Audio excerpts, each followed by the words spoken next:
Thank you. My name is Yolanda Bluehorse. I'm a member of the Rosebud Sioux tribe. I was born in Rapid City, South Dakota, mainly raised in the Denver area, and through the military, got relocated down here to Texas. So I've been down here, for a little over, 20 years. Time goes by fast. Just haven't made my way back up north yet. I probably won't now that I've met the man of my dreams down here. So I'm grateful to be here tonight. Thank you for having me and taking time out of your day to listen, and maybe I can educate some, answer some questions, and we'll see we'll see what happens after that. Some of the things about me, when I first moved down here to Texas, it really was the first time that I had unfortunately experienced racism. A lot of times throughout the years too, when I was also in the military, I was in the Army when I was stationed in Georgia, and I got out and I had met my ex-husband my children's father, my husband at the time. I got questions raised too, where it was very strange to me. And then I realized the more I grew up and got out in the world, how people don't understand or even think that Native Americans still exist, or they have really some interesting questions that I have been asked. Especially when coming down here, some of the questions I get is, do you all Indians still live on teepees and on the reservations? And it's like, no, we don't. And the assumption of all Native American tribes all live in teepees, or they all believe in the same beliefs, the religious beliefs, and that's not true. I mean, just as every tribe has their own language, they have different beliefs, different cultures, different traditions. And even, different types of homes that they lived in. So it's been interesting going to areas who don't know a lot about Native Americans. And I really think that, we learn about history in schools, and it really, I think what a lot of America has done is not wanted to acknowledge the very dark history that the United States has done to the Native Americans. That was basically, they wanted to get rid of all of us. A genocide attack was committed on us, and they wanted the land, and we were a problem in the way. And so, a lot of things, when you look, and this is all things that should be taught in schools, of what really happened, of how the land was taken. We always tell people, you're on stolen land, and how Native Americans, how we fought so hard. With the Plains Indians, you go back and you can look at pictures of how the United States government was trying to starve us out, basically, to kill us. They killed millions and millions of buffalo, and pretty much for the Plains Indians, that was our food source. And by doing that, they really took a lot of lives that way. I was reading that, before the Europeans came to North America, there were 10 to 15 million indigenous people here on this North American continent.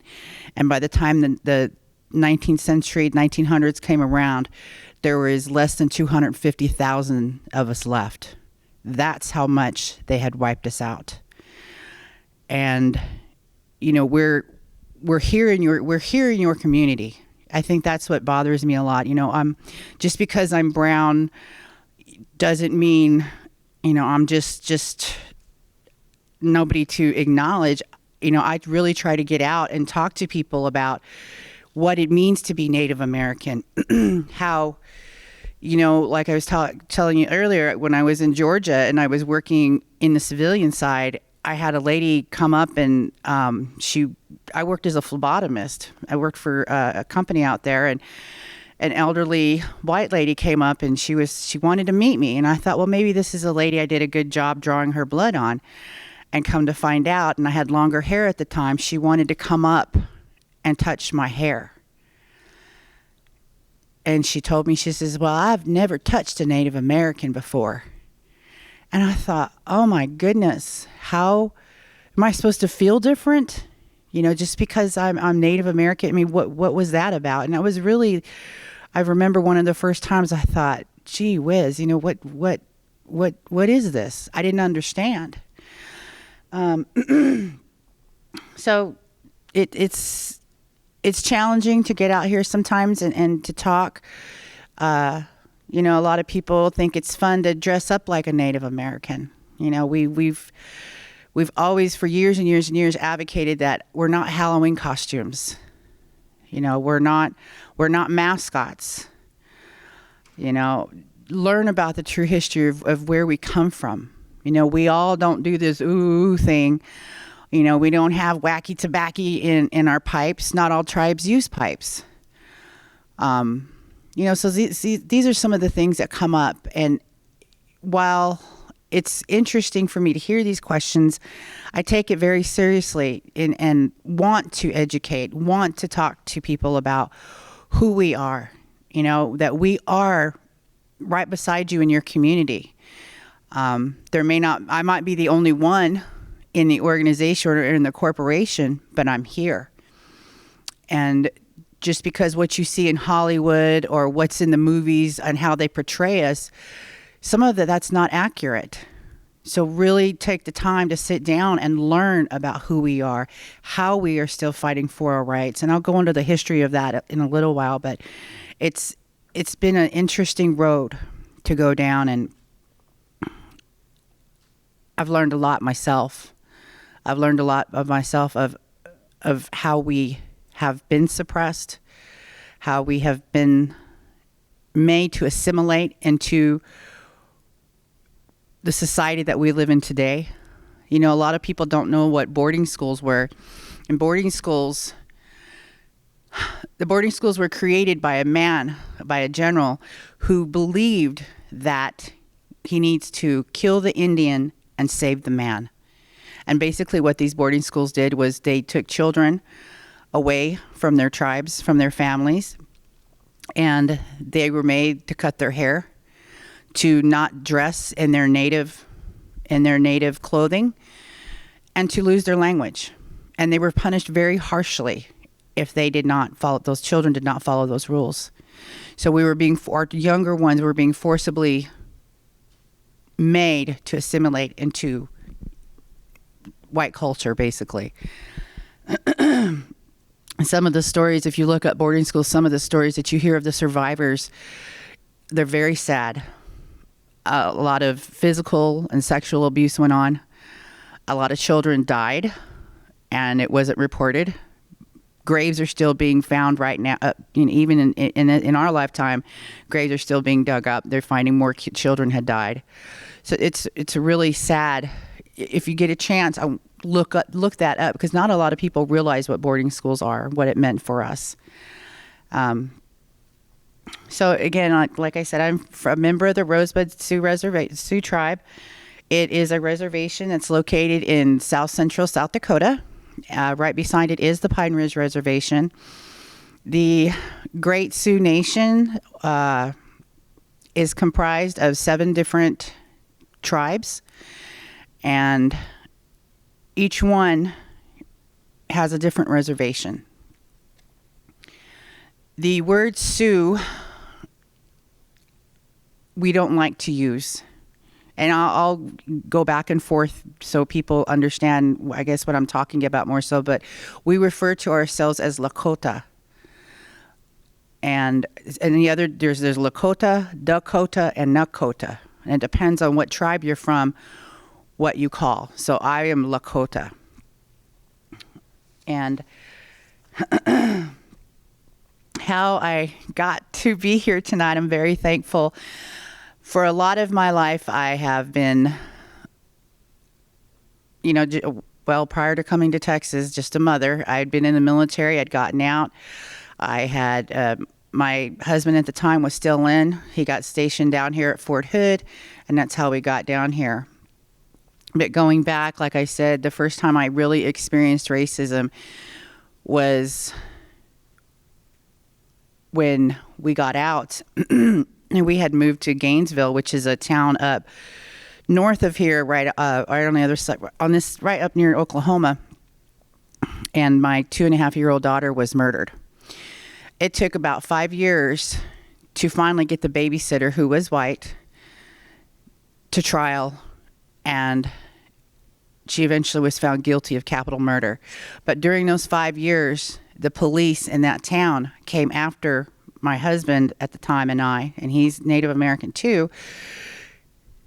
They came after us and really kept that. They accused us of murdering our daughter, essentially. And when the whole trial was finally said and done with, and I asked the prosecutor after the trial, I said, why?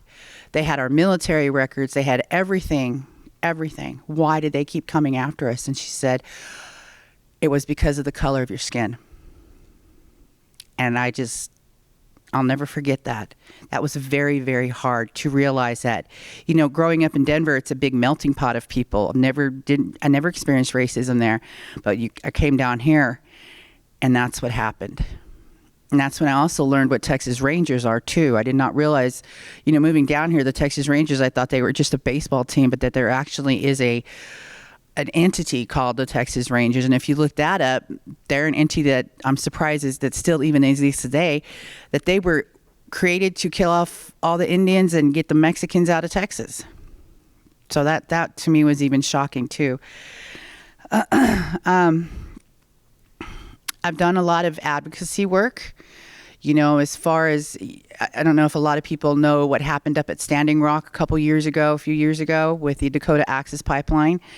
How one of the biggest oil companies down here, and they're headquartered here in Dallas, Energy Transfer Partners, they really, another key word to look up is what is environmental racism. And that right there was a prime example of how you take a class of people who are already in poverty, who are, considered basically throwaways. And the people of Standing Rock really fought hard to not have that Dakota Access Pipeline put underneath their biggest water source. And of course, money always wins, unfortunately. And throughout even all the protests that were held, they still unfortunately got that pipeline to go through. What a lot of people don't realize either, that for us, for Native American women, it is not a good thing to have these pipelines. Pipelines, here's another key word, know what man camps are. There's a huge movement called Missing and Murdered Indigenous Women and Girls that is going on right now, and we are finding out that our women are going missing. They're being kidnapped. They're being sex trafficked. This is a violent action that is going against Native American women. And not all the cases are accurately recorded. We're not being, a lot of these cases, when they go to law enforcement, we're getting checked off as other when it comes to race. So there's not an actual count of how many of our women have gone missing. And so a man camp is where you have a group of men, the men that are working the pipeline, they have a camp, and this is where a lot of the Native women end up getting taken to and passed around. A lot of people don't realize that is truly going on even today. I mean, it is going on. These are things that currently is what's happening, and I think it's important for people to realize that this is, we women, Native women are. Murder is one of the top killers of Native women. And it's really sad. So if you get a chance, look up missing and murdered Indigenous women and educate yourself a little bit more about what's going on, and truly what, oil is economy down here in Texas, and it's all what we all need, but what goes on behind the scenes is really sad. So I encourage people to look that up.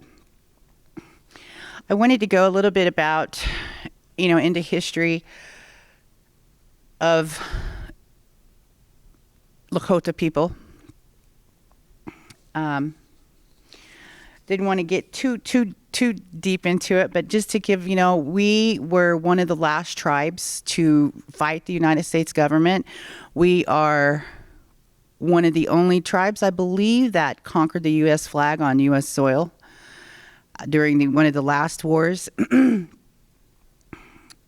in one of the great last Sioux Wars. I don't like using that word. I always try to find something else to use, but for purposes here, one of the great last Sioux Wars was the Battle of Little Bighorn, and that was where General Custer, known as Custer's Last Stand, took place. But it was after that we were slowly being starved, and we were dying. The Europeans brought a lot of sickness to us, and at the time we didn't have the immune system to fight it, so we were dying of tuberculosis. Simple things that can be cured today, we were dying from. One of the other things I don't think a lot of people know is that in 1862, we look at Abraham Lincoln as this great president, because he freed the slaves and, all this, which I'm glad he did. But on the other hand, a dark secret that the history books don't talk about is that he committed 38 Native Americans, 38 Santee Sioux Indians to die at the largest mass. It's the largest mass hanging the United States has ever held, and that happened in Minnesota. And from what I can understand, they were all accused of stealing. And what were they stealing? They were stealing food because they were hungry. But President Lincoln sentenced them all to death. So a lot of people don't realize that happened. So when you think of President Lincoln, think of that. As being Native Americans, we've always had to fight for our rights. And when I really started looking at how bad we have been oppressed, it was shocking to me. Even to look at how we're still fighting to vote. We're still fighting to vote, and Congress is still passing laws to allow us to vote in 2018 and 2019, and that's bad. That's really bad. So going back a couple facts here for you. It wasn't until 1924, even though we were the first inhabitants on this continent, we were not allowed citizenship until 1924. Now think about that. We're the first people here, and it wasn't until 1924 did the government say, "Okay, we recognize you as U.S. citizens." 1924. It wasn't until 1965 that the government actually allowed us to vote. And while that was there, the act was made, a lot of states didn't follow it. They did not want Native Americans beside them voting. And that's what's crazy about that is if you look at 1924, we get citizenship. 1965, the government says, "Oh yeah, okay, now you can vote." I can tell you this, that it was United States, we were serving in the military. We are the biggest race of people right now to serve per capita. We serve per capita here in America for the military. And so, my fiance and I were discussing earlier, said, you go and fight for your country. You go and fight for your country, but then you come back and you can't vote. You can't vote. That's not fair. So I think that was just shocking. And there was actually a good article. If you go to the Washington Post, I found it today. On the 1st November, it gives, excuse me, it gives a really good article about how Native Americans were denied the right to vote. And it's a good read if you want to read something about it, a little bit of history right there. 1978, we were finally allowed to have our religious freedom. So 1978, I was born in 1972. And we're finally given the right to vote. So this happened in my lifetime. I'm sorry, we're finally given the right to have our religion. That's sad. That is really sad. And I know a lot of our, going back and the reading that I've done, we had to go back and actually take our ceremonies underground. We couldn't let any, or we'd get caught. 1978. That's not a long time ago. And it's just some of the things that I've gone back and read, and it's like, wow, I did not know that. So we talked about people in the military, and we have Veterans Day coming up, and it's unfortunate because every year we usually participate, and I say we, there's a handful of us Native American veterans here in the Dallas area or in the DFW area, and we participate in the Dallas Veterans Day Parade. And it's interesting to go as we're going through the downtown area. We still get people doing this number, ooh, and it's just like, wow.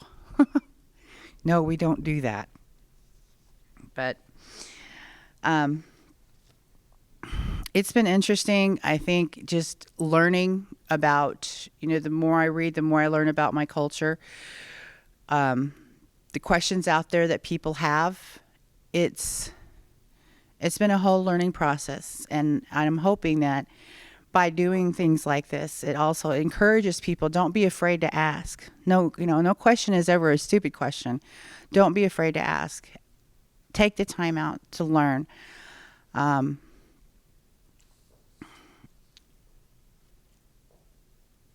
Learn that we're not all the same, that we come from different areas, that we come from different reservations, that we have different beliefs. People ask, well, what's a powwow? A powwow is not a business meeting.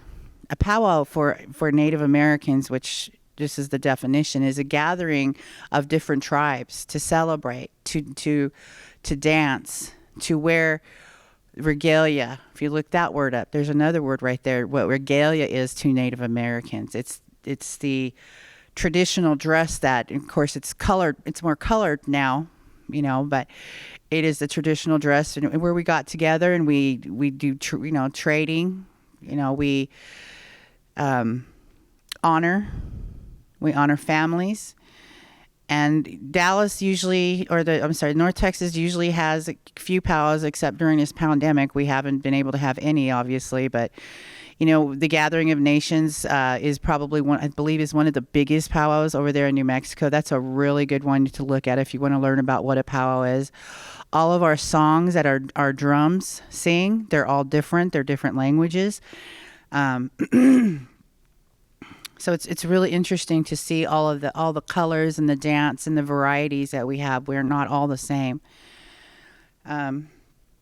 This was gifted to me. There's a man, and I probably shouldn't say his name, but for confidentiality reasons, but he lives down here in the Dallas area, and he makes drums. And this is one of them that he gave to me. These right here are they're eagle feather. It's my eagle feather fan. We use it when we dance, or we use it for ceremonial purposes. And it's another thing a lot of people don't know is, I remember one time we were, as our little veteran organization would go out and do presentations. Some of the men have these huge bustles that are full of eagle feathers. And, we all know it in the native world, you don't go up and touch eagle feathers. They're very sacred, and they're They're very sacred to us for many different reasons. And it really, truly is, sometimes it's up to that person, but you don't touch them. And we were at a festival one time doing this presentation, and we literally all the rest of us had to swarm one of the dancers because all of the people were wanting to come up and touch his feathers. And, we can't have that. So, that's one thing, especially, when you go places and like say if you go to a powwow or something and you want to take pictures, you usually ask that person. That's one of the things, to be respectful of a person who is out there, because some people don't want their pictures taken for personal reasons. So it's always respectful to ask. But this is what I sometimes will dance with, or I'll use for personal religious reasons. Obviously, and then here I have the sage. And it is used, we do use it to cleanse ourselves, to cleanse the air, get rid of negative energies that are around us.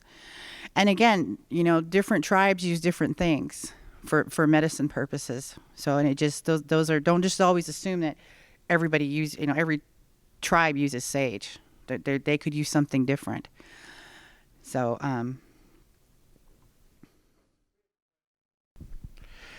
how do native mascots affect native peoples, and can there be a vehicle to educate about and honor Native Americans?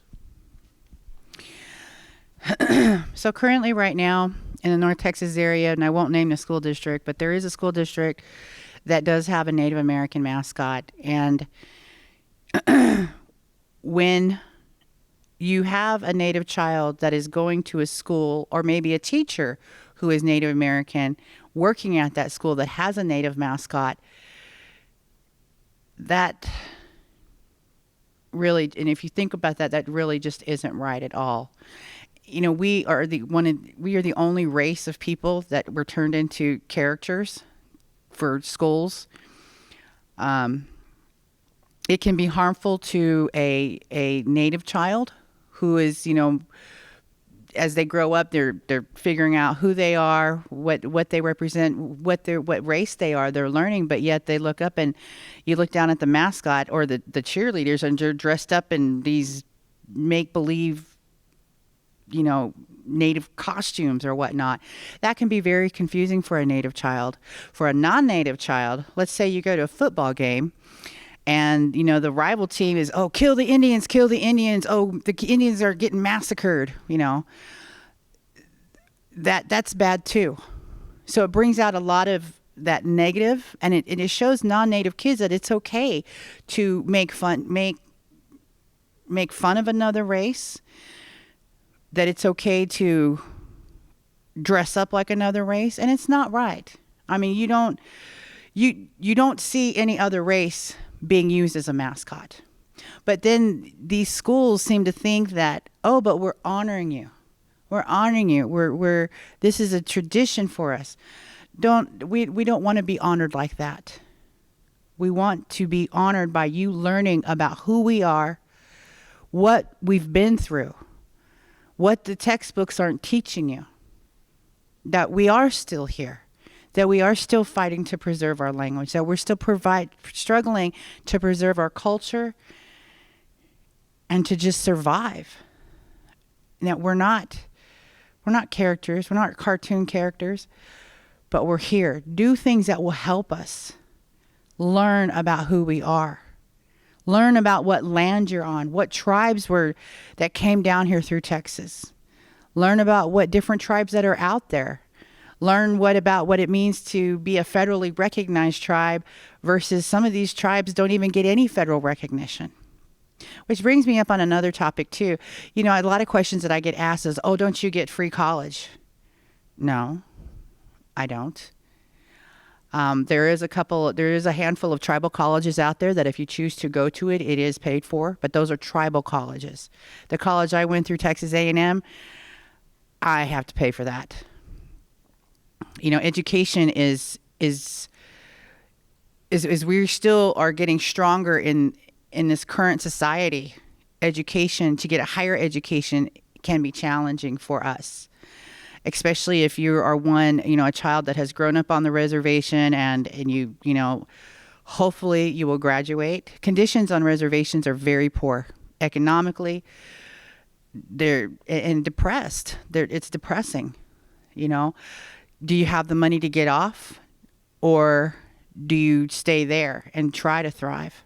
Our elders there are still fighting for, they still, people still are fighting to have heat still in their homes, and I'm talking just from what I know about Rosebud, how hard it is.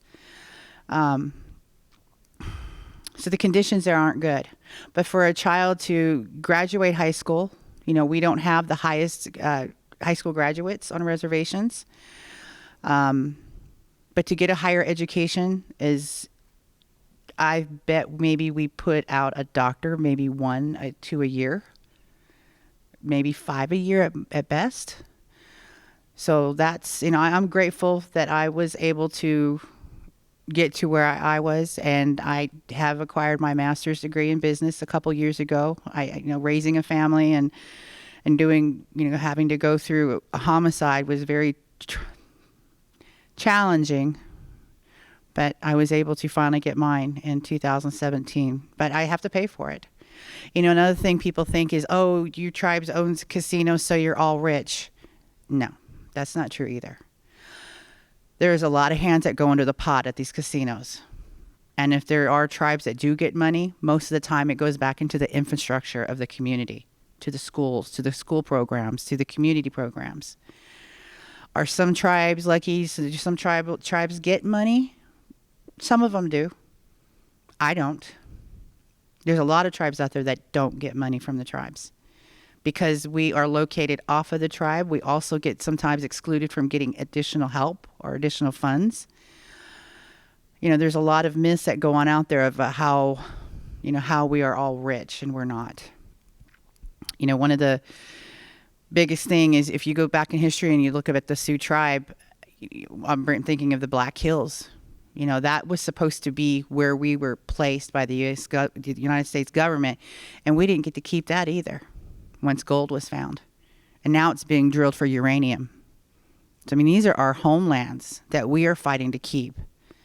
And all this that we talk about, what people also don't understand is, we really look at the environment, look at trying to keep the water clean, look at trying to protect the animals, the birds, everything, while the rest of, America doesn't care.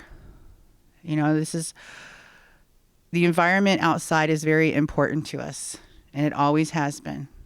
And I don't know if, unless you've really gotten out there and experienced what nature is about, you may not know.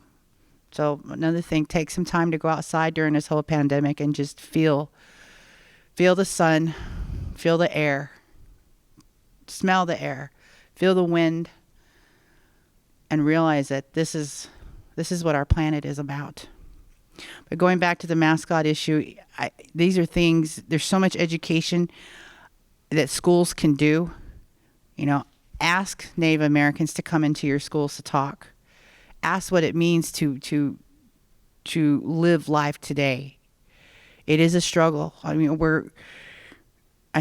fiance and I are so far, he's from North Dakota, his family's from North Dakota, mine's from South Dakota, and we're so far removed away from our own people, our own cultures, our own traditions, our own language.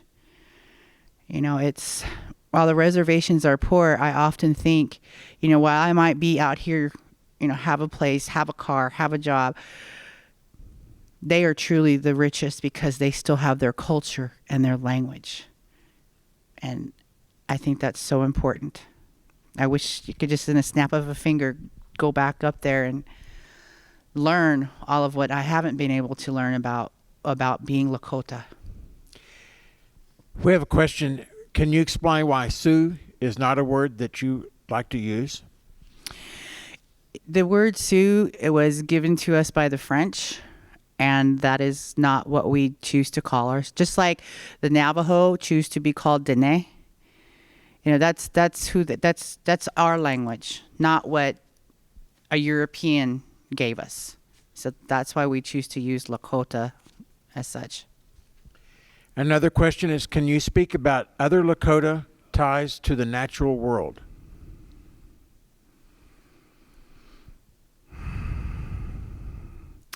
You know, I can briefly talk about it, but not to sound like an authority on it, because I am far from that.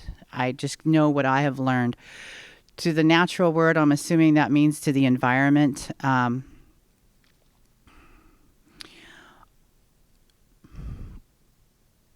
We look at Mother Earth as being the provider to give us everything that we need to survive. Before the Europeans came, it was. We believe everything has life. We believe even water is life. I mean, we all, every human being is made up mostly of water. So there's our connection there. Our different ceremonies are tied in, and I won't go any further than that, but our ceremonies are tied into Mother Earth.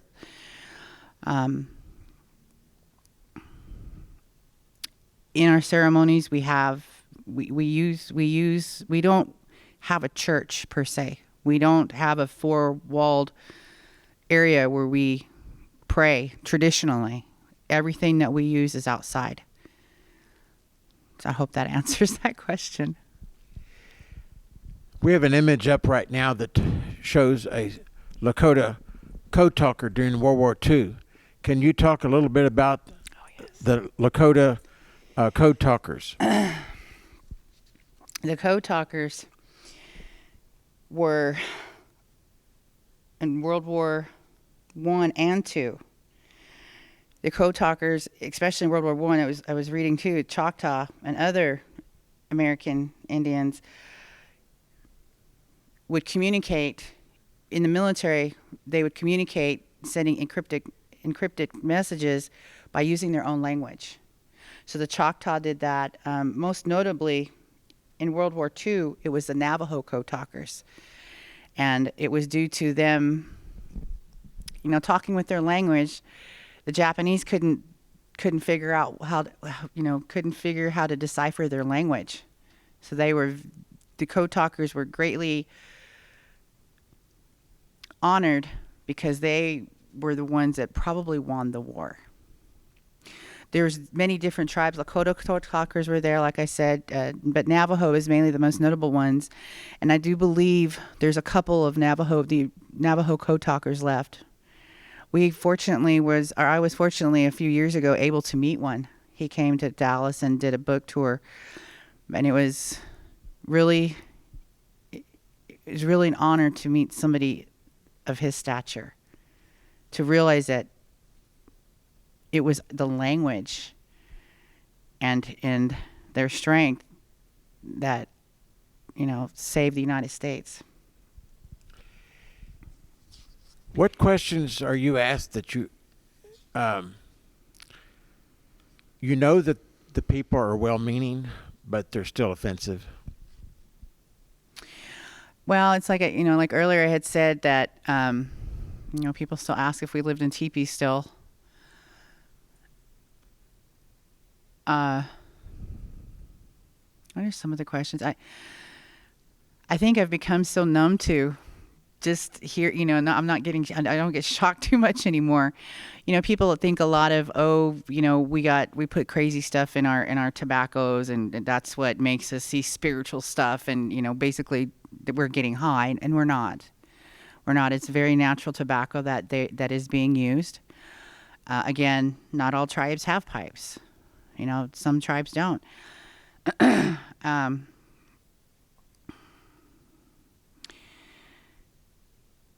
And I think there is also just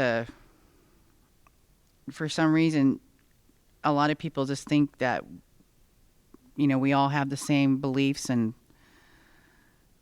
the way of life was, every tribe is different.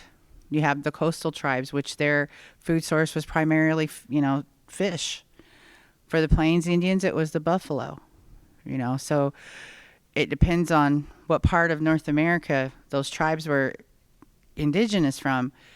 depended on what staple of food or how they survived, what their weaponry was, what their homes or shelters were made out of, what their clothing was made. I mean, look at Alaska. The Alaska Native Americans up there, look at how they use a lot of fur to keep warm. So I think, that this is where I say too, that this is why our education system, when it comes to history, it needs to be taught that it needs to teach the kids about who we are. It's no longer acceptable, and it really hasn't been, but I think because, we have social media now, we have other platforms to talk about, it's not okay to have a Thanksgiving Day party and have the little kids dress up with headband and made out of construction. You got feathers going up. That's not good. That's teaching that kid that it's okay to dress up like another race of people at the age of 5. It's little things like that. And, we all don't celebrate Thanksgiving or Christmas. The more traditional Indians choose not to celebrate those. Those are Christian holiday cultures or traditions. Those are Christian traditions, and a lot of, traditional Native Americans don't follow that. So, can you speak to the 3 tribes of Texas, the Alabama Coshada and the Kickapoo? Have you been to their reservations? I've been to the Kickapoo Reservation, which is located down in Eagle Pass. I've been to Eagle Pass. I haven't been to the Alabama Coshada. And there's the Isleta del Sur Pueblo, and I hope I pronounced that right. There's another tribe, a big reservation down in South Texas. But there are also a lot of tribes in Texas that were not allowed to get federal recognition. The Lipan Apache. There's the Carrizo Comecrudo. That's another tribe that's not out there. There's so many different little bands down here, but I don't know exactly what the criteria is to meet federal recognition status, but they were turned down. And what that means too is that, when you get federal status like that, you can get free health care. That's something that the government promised to do for us. So we can go to, Indian Health Services, a clinic or a hospital, and get free health care. It can help us with getting scholarships, having that federal recognition status, being able to show that you are a member of a tribe. It does help us get scholarships, and there's scholarships out there to help any race. It's not just Native Americans. So maybe that's how people think we all get free college, but we don't. And you have to meet certain things for scholarships too. So, but those are the 3 tribes that are here. But again, there's a lot of little smaller tribes down here. A lot of tribes have maybe even migrated out of here too. So there's a lot of history that Texas has, and I'm still learning about it too. I'm still learning a lot about the tribes down here. So I don't want to speak too far because I don't know a lot just yet, but I'm still learning. Well, thank you so much for your time. And that's all the questions we have, unless you want to bring up another subject. No, I think that's about it. Those are the things I wanted to cover. The other one I wanted to put out there, another topic, if people wanted to look it up, was the word manifest destiny. Look that up and know what that is. And that basically, a lot of Europeans thought that it was said by God that they were allowed to spread capitalism and democracy over North America. And that is what right there gave them the right to do to Native Americans, to commit the atrocities that they did. So that was, I think, the last word I wanted people to know. But just to know, like I said, the dates and, when we got to vote, we're still fighting to vote. Indian Religious Freedom Act. There's so much out there that people don't realize, but we are still here. We're still here. There's different tribes in the Dallas area. There's a pretty big community. I believe Dallas is I think it's the 3rd largest city that has the largest amount of Native Americans in it. So while some people don't think we exist, we still do. And we're still here. We're right beside you. So take the time out, take the time to learn about the different tribes, take the time to learn about our history. And if you have questions, just always ask. We're all out there to educate people that we still exist. We are 1% of this continent's population. And we're lucky if we get any kind of recognition at all. You know, there's still places where you can see, you know, describe what race you are. They'll have all the other major races out there, but for us, we're lucky if we get a box. It will always, it'll just say other. You know, that's not recognizing us. You know, so we're still out there, we're still fighting. But I do appreciate you having me out here tonight, and Thank you so much, Yolando Blue Horse. yes. Thank you.